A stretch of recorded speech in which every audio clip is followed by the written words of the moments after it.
بابا، او بابا، بابا 3 دن رہ گئے ہیں قربانی والی عید میں، ہمیں بھی گوشت ملے گا نا بابا؟ بابا کہنے لگے ہاں ہاں، کیوں نہیں ملے گا، بالکل ملے گا۔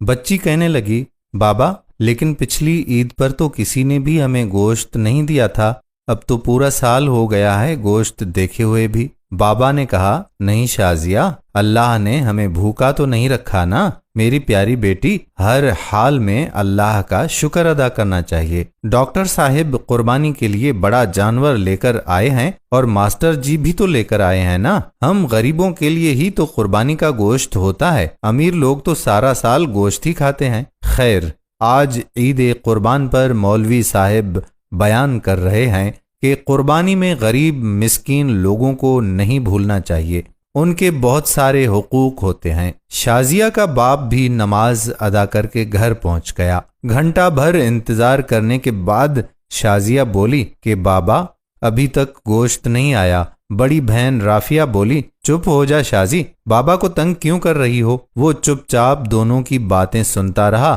اور نظر انداز کرتا رہا۔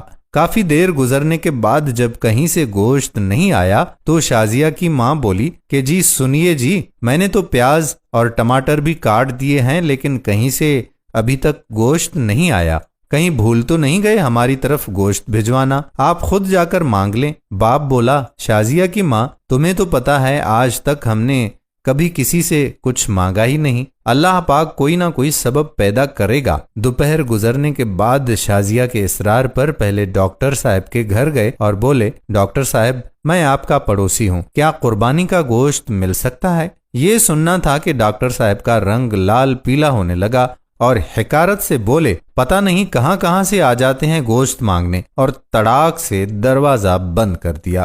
توہین کے احساس سے اس کی آنکھوں میں آنسو آ گئے اور بوجھل قدموں سے چل پڑا۔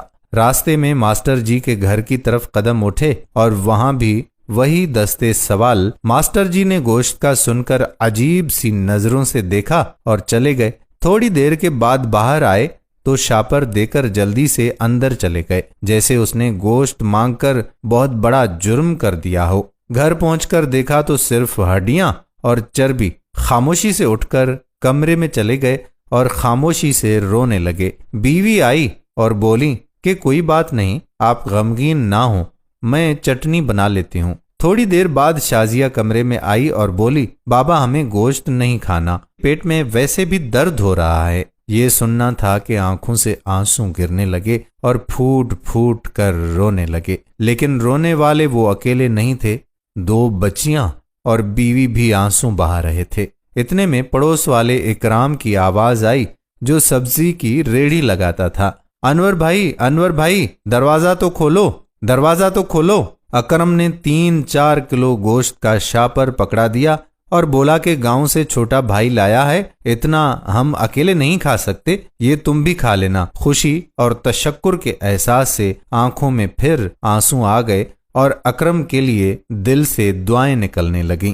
گوشت کھا کر ابھی فارغ ہوئے ہی تھے کہ بہت زور کا طوفان آیا، بارش شروع ہو گئی، اس کے ساتھ ہی بجلی بھی ہو گئی غائب۔ دوسرے دن بھی بجلی نہیں آئی، پتہ کیا تو معلوم ہوا کہ ٹرانسفارمر ہی جل گیا ہے۔ تیسرے دن شازیہ کو لے کر وہ باہر کہیں جا رہے تھے تو دیکھا کہ ماسٹر جی اور ڈاکٹر صاحب بہت سا گوشت باہر پھینک رہے تھے جو بجلی نہ ہونے کی وجہ سے خراب ہو چکا تھا اور اس پر کتے جھپٹ رہے تھے۔ شازیہ بولی کہ بابا کیا کتوں کے لیے قربانی تھی؟ وہ شازیہ کا چہرہ دیکھتے رہ گئے اور ماسٹر جی اور ڈاکٹر صاحب نے یہ سن کر گردن جھکا لی۔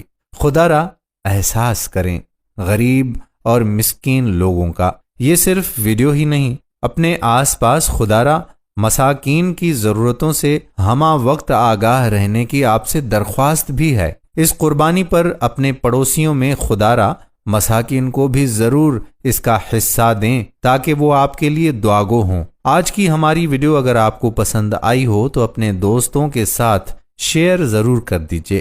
اور ساتھ ہی ساتھ ہمارے یوٹیوب چینل راہ حیات آفیشل کو سبسکرائب کریں اور فیس بک پر ہمارے پیج راہ حیات کو لائک کر کے فالو کر دیجئے تاکہ ہم ایسی مزید معلوماتی اور دلچسپ ویڈیو آپ تک پہنچاتے رہیں۔ جزاک اللہ خیرہ۔ آنے والی ویڈیو تک اپنے میزبان قادر بخش کلہوڑو کو اجازت دیجئے۔ اللہ حافظ۔